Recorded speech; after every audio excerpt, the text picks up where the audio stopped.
आदरणीय दिदीबहिनी तथा दाजुभाइहरू, आज विश्व कोरोना भाइरसको महामारीबाट आक्रान्त छ र यसका विरुद्धको लडाईँमा सरिक छ र त्यसका विरुद्ध हामी पनि लडिरहेका छौँ। यसै क्रममा मुलुक 62 दिनदेखि लकडाउनमा छ।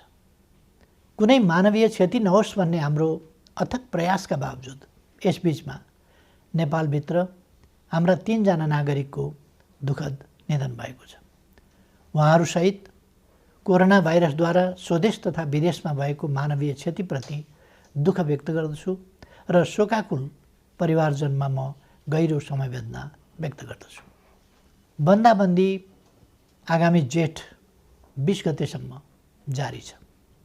यसले गर्दा हाम्रो समग्र अर्थतन्त्र र सम्पूर्ण देशवासीमा पुग्न गएको अप्ठ्यारोप्रति सरकार गम्भीर र संवेदनशील छ। कोरोना महामारीबाट जनतालाई मुक्त गर्ने, यसबाट सिर्जित सङ्कटबाट मुलुकको अर्थतन्त्रलाई रक्षा गर्ने र रोग तथा भोगबाट आफ्ना जनतालाई जोगाउने कामलाई सरकारले आफ्नो प्रमुख दायित्व ठानेको छ। दाजुभाइ तथा दिदीबहिनीहरू, 1 महिना अघि सम्बोधनका क्रममा मैले आउने साताहरू अझ चुनौतीपूर्ण हुने बताएको थिएँ। फागुन 3 गतेदेखि चैत 29 गतेसम्म झन्डै 2 महिनासम्म सङ्क्रमितको सङ्ख्या दोहोरो अङ्कमा ननाग्नु र मानवीय क्षति बेगर बन्दाबन्दीको पालना हुनुले विश्व स्वास्थ्य सङ्गठनले हाम्रो मुलुकलाई अति जोखिमबाट जोखिमको तहमा प्रगति भएको बताएको थियो। तर नयाँ वर्षको पहिलो हप्ता बितेसँगै महामारीको सङ्क्रमण फेरि विस्तार हुन थाल्यो। यति बेला सङ्क्रमितहरूको सङ्ख्या 600 नागेको छ। आसन्न जोखिमले हामीलाई थप सजग हुन, अझ उच्च योजनाका साथ सङ्क्रमणलाई नियन्त्रण गर्न र राज्यका सबै अङ्गहरूलाई महसुस हुने गरी अझ चुस्त र प्रभावकारी बनाउन माग गरेको छ। यस महामारीलाई नियन्त्रण गर्न प्रारम्भिक दिनका तयारीमा केही अलमल जस्तो देखिए तापनि हालसम्म आइपुग्दा हामीले लिएका कदमहरू सफल भएका छन्। लकडाउनले जीवनलाई असहज त बनाएको छ, तर यसले सामाजिक दूरी कायम गर्न, केसहरू पहिचान गर्न, आइसोलेसनमा राख्न र सम्पर्कित व्यक्ति पत्ता लगाउन मद्दत पुर्याएको छ। समयमै गरिएको लकडाउन, अन्तर्राष्ट्रिय सीमानाका र उडानहरू बन्द गर्ने निर्णय र समयमै तय गरेको अस्पताल सेवा सञ्चालन कार्यविधिको तर्जुमा र कार्यान्वयन लगायतका कदमहरूले महामारीबाट हुन सक्ने डरलाग्दो क्षतिलाई जोगाएको छ। यसबीचमा 2 महिनाका शिशुदेखि 81 वर्षीय वृद्धासम्मलाई निको पार्न सकिनुलाई उपलब्धिका रूपमा लिइनुपर्दछ। यसरी दक्षिण एसियाका कतिपय मुलुकहरूको तुलनामा नेपालमा महामारी नियन्त्रणको स्थिति प्रभावकारी छ, तर त्यो ढुक्क भएर बस्ने स्थितिमा भने छैन। कोरोना विरुद्धको हाम्रो लडाईँ निकै चुनौतीपूर्ण र लामो छ भन्ने यथार्थप्रति सरकार सचेत छ। आपूर्तिका सीमित स्रोत भएका कारण औषधि र स्वास्थ्य उपकरणको खरिदमा सिर्जना भएका केही अप्ठ्याराहरू हल भएका छन्। एकमात्र प्रयोगशालाबाट सुरु भएको कोभिड-19 को परीक्षणलाई 7वटै प्रदेशसम्म विस्तार गर्दै 20 भन्दा बढी प्रयोगशालाबाट अहिले तीव्र बनाइएको छ। परीक्षणको दायरालाई विस्तार गर्न किट तथा औषधिको प्रबन्ध द्रुत गतिमा गरी यसलाई यथाशीघ्र अझै उन्नत बनाइनेछ। विज्ञहरूले दिएको सल्लाह बमोजिम कम्तीमा जनसङ्ख्याको 2% परीक्षण विस्तार गर्ने योजनामा सरकार छ। प्रत्येक स्थानीय तहलाई कोभिड-19सँग जुझ्न सक्ने गरी स्वास्थ्य सुरक्षा, स्वास्थ्य सेवा, आधारभूत वस्तुहरूको आपूर्ति र शान्ति सुव्यवस्था कायम गर्न सक्ने तुल्याउन सङ्घ र प्रदेशबीचको सहकार्यलाई थप प्रभावकारी बनाइनेछ। खास गरी क्वारेन्टाइनको प्रबन्ध, राहत वितरण, आपूर्ति प्रणालीको व्यवस्थापन र अनुगमनमा स्थानीय तहलाई सक्षम पार्ने गरी साझेदारी अघि बढाइनेछ। क्वारेन्टाइनको सङ्ख्या बढाउने र त्यसको स्तरमा पुनरावलोकन गरी व्यापक सुधार गरिनेछ। आवश्यकता अनुसार बन्द अवस्थामा रहेका होटल तथा उपयुक्त सार्वजनिक संरचनाहरूलाई समेत क्वारेन्टिनको रूपमा प्रयोग गर्ने बारेमा समेत योजना बनाइएको छ। केन्द्रीय योजना र स्थानीय तहको व्यवस्थापनमा सङ्क्रमित नागरिकको स्वास्थ्योपचार र क्वारेन्टिनमा राखिएका व्यक्तिहरूको खानपान तथा हेरचाह व्यवस्थित गरिनेछ। महामारी विस्तार भएको ठाउँलाई सिल गरी त्यहाँ युद्ध स्तरमा परीक्षण तथा नियन्त्रणको कार्यलाई अघि बढाइनेछ। महामारी अहिले फैलिँदो अवस्थामा छ। यस महामारीसँग जुझ्न सबै सरकारी निकायहरू चुस्त र प्रभावकारी हुनै पर्दछ। समयको चुनौती सामना गर्न नसक्ने कुनै पनि संरचनाको नेतृत्वको तत्काल पुनर्व्यवस्था गरिनेछ। राष्ट्रिय सङ्कटको यस घडीमा खेलेको भूमिकालाई नै सम्बन्धित व्यक्तिको मूल्याङ्कनको मुख्य आधार बनाउँदै दण्ड र पुरस्कारको व्यवस्था गरिनेछ। कोरोना महामारी विरुद्ध एकीकृत कमान्ड एवं केन्द्रीय योजनालाई थप प्रभावकारी बनाइनेछ। सङ्घ, प्रदेश र स्थानीय तहबीच कोरोना सङ्क्रमण रोकथाम र नियन्त्रणका क्षेत्रमा जीवन्त सूचना, संवाद तथा प्रभावकारी समन्वयका लागि तीनवटै तहमा सम्पर्क व्यक्ति वा निकाय तोकी विद्यमान संस्थागत व्यवस्थालाई अझ चुस्त तुल्याइनेछ। फैलिँदो महामारीप्रति चासो राख्ने र यस महामारी विरुद्धको लडाइँमा कुनै न कुनै रूपमा संलग्न विभिन्न पक्षलाई समेटेर एउटा परामर्शदात्री संयन्त्र छिटै घोषणा गरिनेछ। दिदीबहिनी तथा दाजुभाइहरू, कुनै पनि विषयले कोरोना विरुद्धको जारी युद्धलाई कमजोर पार्न हुन्न भन्नेमा म स्पष्ट छु। मैले पहिले पनि भनेको छु, मानिसका लागि जीवन पहिलो कुरा हो। रोग वा भोक केहीबाट पनि हाम्रा देशवासीको जीवन जोखिममा पर्न नदिन सरकार हदैसम्म प्रयत्नशील रहन्छ। यस कार्यमा सरकार सबै देशवासीबाट आजसम्म प्राप्त सहयोगका लागि आभारी छ र आगामी दिनमा थप रचनात्मक सहयोगको अपेक्षा पनि गर्दछ। अहिले मुलुक बाहिर रहेका नेपालीहरूको घर फर्किने क्रम बढेको छ। मैले नेपालीहरूको ठुलो सङ्ख्यामा कार्यरत रहेका मुलुकका सरकार तथा राष्ट्र प्रमुखसँग गम्भीर संवाद गरेको छु। नेपालीहरूको अप्ठ्यारोमा सहयोग गर्न मैले गरेको आग्रहमा उहाँहरूले निश्चिन्त रहन आश्वस्त पार्नु भएको छ। म उहाँहरू सबैलाई धन्यवाद भन्न चाहन्छु। यसका अतिरिक्त कोभिड-19 को विश्वव्यापी सङ्क्रमणको कारणबाट उत्पन्न असहज परिस्थितिमा स्वदेश फर्कनुपर्ने अवस्थामा रहेका नेपालीलाई स्वदेश फर्काउने व्यवस्था सम्बन्धी विस्तृत योजना सहितको आदेश तत्काल जारी गरिनेछ। विश्वका जुनसुकै कुनामा अप्ठ्यारोमा परेका आफ्ना देशवासीहरूलाई सरकारले समयमै उद्धार गर्छ। समस्याको प्राथमिकता र देशभित्रको तयारीका बीच सन्तुलन मिलाउँदै यो काम छिट्टै सुरु गरिनेछ। सरकार आफ्ना नागरिकप्रति संवेदनशील छ, यसमा निश्चिन्त रहन म सबैमा आग्रह गर्दछु। विश्व स्वास्थ्य सङ्गठनको प्रोटोकल अनुरूप घर फर्कनेहरूको सीमा पार गर्नु अघि अनिवार्य परीक्षण हुनुपर्ने थियो, जसले महामारीलाई समुदाय स्तरमा फैलिनबाट धेरै हदसम्म जोगाउन सक्थ्यो। तर छिमेकी मित्र राष्ट्र भारतबाट अधिकांश घर फर्कनेहरू नियमको पालना र परीक्षण बिना नै अनेक कष्ट झेल्दै ठुलो सङ्ख्यामा सीमा पार गरिरहनु भएको छ। परीक्षणको अभावमा महामारी तीव्र गतिमा फैलिनमा यसले पनि योगदान गरिरहेको छ। स्वदेश भित्रिसक्नुभएका दाजुभाइ दिदीबहिनीहरूले छिटो परीक्षण गर्न, सामाजिक दूरी कायम गर्न, सुरक्षित ढङ्गले क्वारेन्टिनमा रहन र अन्य नियमहरूको पालना गर्न जरुरी छ। यस काममा उहाँहरूलाई आवश्यक सहयोग पुर्याउने थप दायित्व स्थानीय तहको काँधमा आइपरेको छ। यस्तै अवस्थामा जनस्तरमा पारस्परिक सहयोगको आवश्यकता हुन्छ। जनताबीचको आपसी सहयोग र सजगतामा मात्रै कोरोना जस्तो महामारीको सङ्क्रमणलाई नियन्त्रण गर्न सकिन्छ।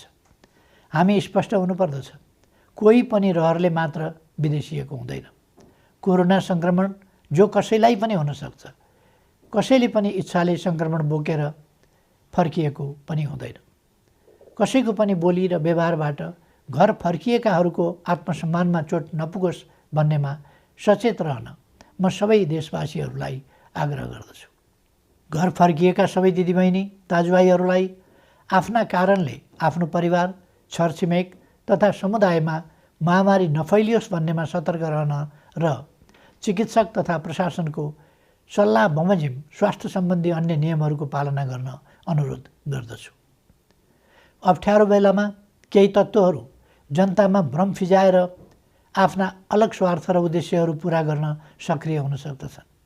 यसरी जनतालाई भ्रमित गर्दै समाजमा असन्तोष फैलाउन उद्धत गैर जिम्मेवार तत्त्वहरूको बहकावबाट सतर्क रहन समेत आह्वान गर्दछु। विश्वव्यापी प्रवृत्ति र हाम्रो मुलुकमा त्यसको प्रभावलाई हेर्दा यस महामारीको सङ्क्रमण अझै केही अवधि जारी रहने देखिन्छ। समुदायमा सङ्क्रमण थप विस्तार हुन नदिन आवश्यक सावधानीका साथ केही नयाँ कदमहरू चालिनेछ। महामारीका कारण माध्यमिक शिक्षा परीक्षा एसईई सञ्चालन हुनुभन्दा 2 दिन अगाडि स्थगित गर्नु परेको थियो। यो परीक्षा सञ्चालन हुन नसक्दा लाखौँ विद्यार्थी अहिले अन्यलमा छन्। अहिले तत्काल परीक्षा सञ्चालन गर्न सकिने अवस्था पनि विद्यमान छैन। तसर्थ एसईईका परीक्षार्थी विद्यार्थीहरूको सिङ्गो शैक्षिक वर्ष खेर जान नदिन शिक्षा, विज्ञान तथा प्रविधि मन्त्रालयले छिट्टै आवश्यक प्रबन्ध मिलाउनेछ। आवश्यक नीतिगत व्यवस्थासहित मन्त्रालयले भर्चुअल कक्षाको समेत प्रयोग गरी सबै विद्यालयहरूमा नयाँ शैक्षिक वर्ष अन्तर्गतको पठन पाठन सञ्चालनको काम अघि बढाउनेछ। कोरोना भाइरस महामारीको जोखिम न्यून गर्दै आवश्यक आर्थिक क्रियाकलापलाई सुचारू गरिनेछ। सरकारको नीति तथा कार्यक्रममा जोड दिइए अनुरूप खेतीपातीको याम खेर जान नदिन सामाजिक दूरी र आवश्यक परहेजलाई ख्याल गरी कृषि कार्य अघि बढाइनेछ। समुदायमा सङ्क्रमण फैलिन नदिन मानिसको आवागमनलाई आवश्यक मात्रामा सीमित गर्ने गरी प्रशासनिक कडाइलाई भने कायमै राखिनेछ। कोरोना महामारीका कारण थपिन सक्ने गरिबी र बेरोजगारीलाई समाधान गर्न कृषि क्षेत्रको अहम भूमिका हुने कुराप्रति सरकार सचेत छ। ठुलो मात्रामा आधुनिक यन्त्र र प्रविधिको प्रयोग गरी व्यावसायिकीय कृषि उत्पादनको कार्य अपेक्षित मात्रामा हुन नसक्नु, मेहनत तथा लगानी गर्ने उत्पादक र मूल्य तिरेर खरिद गर्ने उपभोक्ताको अहित हुने, तर किसान र उपभोक्ताको बीचमा रहने बिचौलियाले भने अनुचित फाइदा उठाउने जस्ता समस्या कृषि क्षेत्रमा रहेको आजको गम्भीर समस्या हो। यस समस्यालाई सम्बोधन गर्न आवश्यक खाद्य वस्तुहरूको आयातलाई घटाउने, कृषिमा आत्मनिर्भर हुने, क्रमशः कृषि उत्पादनको निर्यात तीव्र पार्ने र कृषि क्षेत्रमा ठुलो मात्रामा रोजगारी र स्वरोजगारी सृजना गर्ने कार्यक्रम हालै संसदबाट नीति तथा कार्यक्रमका रूपमा पारित गरिसकिएको छ। कोरोना महामारीका बीच पनि अर्थतन्त्रलाई चलायमान राख्ने र राष्ट्रिय गौरवका आयोजना लगायत कतिपय विकास आयोजनालाई अगाडि बढाउने हाम्रो प्रयास र प्रयोग सफल भएको छ। कोरोना महामारी बीच पनि माथिल्लो तामाकोशी, मेलम्ची, पोखरा, भैरवा र काठमाडौँ विमानस्थल निर्माण विस्तार तथा रानीपोखरी, धरहरा लगायत पुनर्निर्माणका काम अगाडि बढाउन सकिएको छ। यसले कोरोनालाई छल्दै विकासका काम अगाडि बढाउन सकिन्छ भन्ने पुष्टि भएको छ। अब नियन्त्रणको सीमाभित्र रहन सक्ने थप उद्योगहरूलाई सञ्चालनको अनुमति दिइनेछ। काममा आउने आफ्ना श्रमिकलाई समुदायमा छ्यासमिस नहुने प्रबन्ध गर्ने शर्तमा जुन जिल्लाका श्रमिक हुन् तिनीहरूलाई पहिले कोरोना परीक्षण गरी प्रशासनको निगरानीमा उद्योग व्यवसाय सञ्चालन हुने स्थानमा ल्याउने प्रबन्ध मिलाइनेछ। सम्बन्धित उद्यमीले आफ्नो व्यवसायमा रहने श्रमिकहरूले तोकेको प्रोटोकल पालना गरे नगरेको अनुगमन आफै गरी त्यसको नियमित जानकारी सम्बन्धित प्रशासनिक निकायमा गराउनु पर्नेछ। यसको प्रभावकारिताको आधारमा क्रमशः थप व्यवसाय सञ्चालनको प्रक्रिया अघि बढाइनेछ। दैनिक आवश्यक वस्तुहरूको आपूर्ति सहज तुल्याउने र आन्तरिक उत्पादन वृद्धिका लागि कच्चा पदार्थदेखि उत्पादित वस्तुको बजारसम्मको श्रृङ्खला अवरुद्ध हुन दिइने छैन। आवश्यक वस्तुहरूको आन्तरिक ढुवानी र आयात निर्यात सहज बनाइनेछ। कोरोना महामारीको असरबाट क्षति भएका औद्योगिक व्यावसायिक क्षेत्रका लागि राहत सुविधाको व्यवस्था सरकारले गर्नेछ। यस्ता सुविधामा कर सहुलियत, शुल्क मिनाहा, कर्जाको ब्याज सहुलियत, सहज ऋणको उपलब्धता, एवं विद्युत लगायतका क्षेत्रमा दिइने छुटहरू पर्नेछन्। निजी क्षेत्र सबल नहुँदा अर्थतन्त्र सबल हुन सक्दैन भन्ने यथार्थलाई सरकारले राम्रोसँग बुझेको छ। शिथिल बन्न पुगेको अर्थव्यवस्थालाई दुरुस्त गर्न आवश्यक आर्थिक पुनरुत्थान सम्बन्धी विस्तृत प्रस्ताव अर्थ मन्त्रालयले छुट्टै जारी गर्नेछ। यस अप्ठ्यारो समयमा अपाङ्गता भएका व्यक्ति वा अन्य कसैको पनि राज्यले उपलब्ध गराउँदै आएको सामाजिक सहायतामा कटौती गरिने छैन। सामाजिक सुरक्षाको दायरा फराकिलो पारिनेछ। योगदानमा आधारित सामाजिक सुरक्षा प्रणालीलाई परिमार्जन गरिनेछ। यस प्रणालीमा आबद्ध सबै श्रमिकहरूको सामाजिक सुरक्षा कोषमा गर्नुपर्ने योगदान रकम हाललाई सरकारी कोषबाटै मिलान गरिनेछ। श्रम गर्नै नसक्नेलाई राहत दिउँ, बाँकी सबैलाई काम दिउँ र आर्थिक रूपमा भर्ते गरौँ भन्ने मान्यतामा सरकार दृढ छ। प्रधानमन्त्रीको नेतृत्वमा रहेको प्राकृतिक विपत्ति न्यूनीकरण तथा समस्या समाधान कोष र गृहमन्त्रीको नेतृत्वमा रहेको प्राकृतिक विपत्ति राहत कोषमा समेत रहेको रकमको महत्त्वपूर्ण हिस्सा कोरोना सङ्क्रमण रोकथाम नियन्त्रण तथा उपचार कोषमा हस्तान्तरण गरिनेछ, जसबाट कोरोना रोकथाम नियन्त्रण र उपचारमा थप योगदान पुग्नेछ।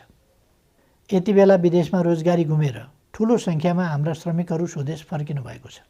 साथै कोरोना महामारीका कारण नेपालमा कार्यरत विदेशी श्रमिकहरू पनि ठुलो सङ्ख्यामा आफ्नो देशमा फर्केको या फर्कने अवस्था रहेको छ। मुलुकमा विद्यमान र यस्ता विभिन्न ढङ्गले सिर्जना भएका रोजगारीका अवसर, विदेशमा रोजगारी गुमाएर स्वदेश फर्किएका र स्वदेशमै रोजगारविहीन नेपालीहरूलाई उपलब्ध गराइनेछ। यसका लागि आवश्यक पर्ने उपयुक्त सिप र तालिमको व्यवस्था सरकारले गर्नेछ। कृषि, साना तथा मझौला उद्योग, व्यवसाय, निर्माण तथा सेवा क्षेत्रमा स्वरोजगारी सृजना गरी आत्मनिर्भर अर्थतन्त्रको गन्तव्यमा अघि बढ्ने विषय पहिले नै चर्चा गरिएको छ। सङ्घ, प्रदेश र स्थानीय तहको सहकार्यमा पारिश्रमिक सहितको जनसहभागिता र प्रविधि सहितको श्रममूलक विकास निर्माणका कार्यहरू स्थानीय तहमा सञ्चालन गरिनेछ। प्रधानमन्त्री रोजगार कार्यक्रम अन्तर्गतको रोजगार सेवा केन्द्रलाई श्रम ब्याङ्कको रूपमा अघि बढाई सूचीकृत श्रमिकलाई उपलब्ध रोजगारीमा परिचालन गरिनेछ। स्थानीय तहहरूले स्वदेश फर्की बेरोजगार रहेका र स्वदेशमै रही रोजगारीको अवसर नपाएकाहरूलाई रोजगार सेवा केन्द्रमा दर्ता हुनका लागि सहजीकरण गर्नेछ।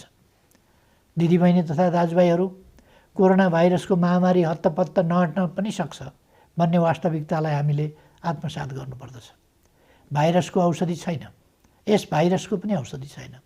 विज्ञहरू भनिरहेका छन्, यस भाइरसका विरुद्धको नयाँ खोप पत्ता नलागेसम्म यस महामारी विरुद्ध नियन्त्रण गर्ने उपलब्ध उपाय भनेकै हाम्रो आनीबानी र आहार विहारमा आवश्यक सतर्कता अपनाउनु हो।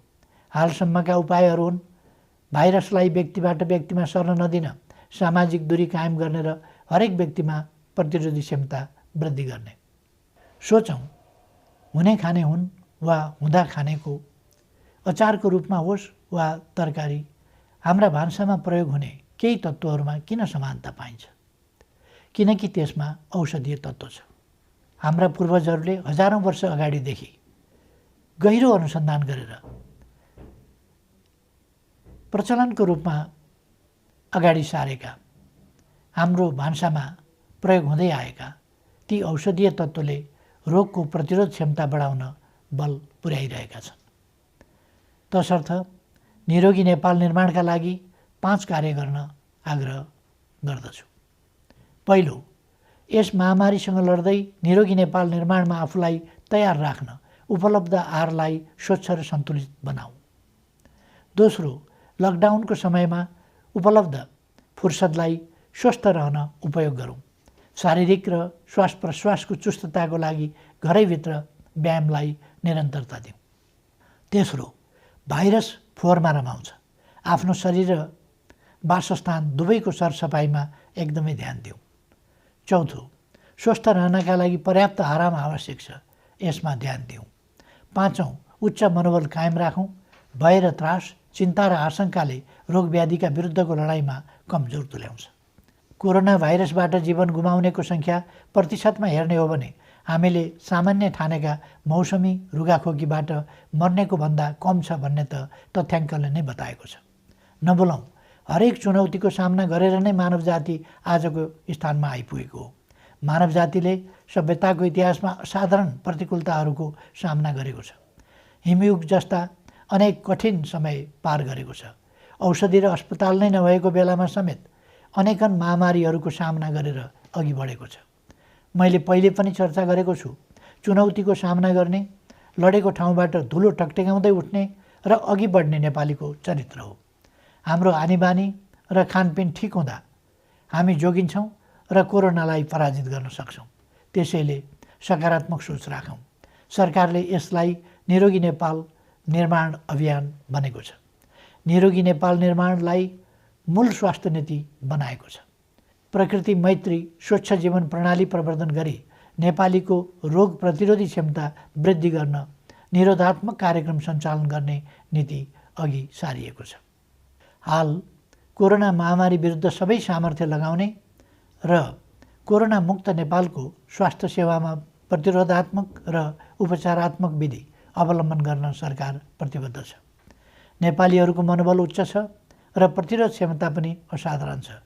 यस महामारीलाई सरकारले अघि सारेका विभिन्न उपायहरूसहित आफ्नो उच्च मनोबल र प्रतिरोध क्षमताका साथ पराजित गर्नेछौँ भन्ने मैले विश्वास लिएको छु।